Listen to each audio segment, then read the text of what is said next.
In today's video, I'm going to teach you how to set reply all as the default option in Gmail.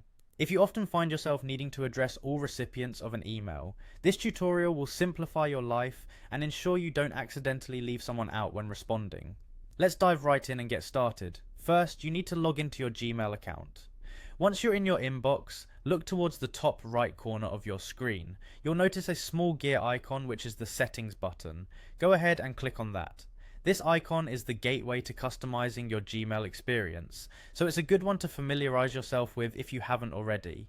After you've clicked on the settings icon, a drop-down menu will appear. From this menu you should select See All Settings. Clicking on See All Settings will open a new page that provides you access to the full range of Gmail settings. These settings allow you to tailor Gmail to more precisely meet your needs, including tweaking how your replies work. Next, you'll want to remain on the General tab of this settings page, as this is where you can locate the specific option we're going to change. Scroll down on the General tab until you find the section labeled Default Reply Behavior. Here you have the option to select how Gmail defaults your reply behavior, either reply or reply all. Now you're going to select reply all. Clicking this will set reply all as the default action whenever you respond to an email. This means that whenever you receive emails that have multiple recipients, hitting the reply button will automatically include all original recipients, saving you the extra step of selecting reply all every time. Once you've made this selection, it's important to save your changes. At the bottom of the settings page, you'll find a Save Changes button.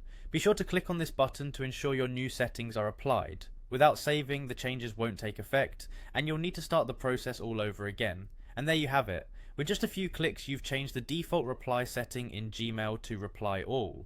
This can be a real time saver if you frequently communicate with groups and want to ensure that all correspondents are kept in the loop. Remember, you can always change it back to reply by following these same steps if you ever need to revert your settings. Thanks for joining me today. I hope this simple tutorial has helped streamline your email routine. Keep in mind, small adjustments like these can make a big difference in managing your communications. Don't forget to subscribe for more tips and tricks. Until next time.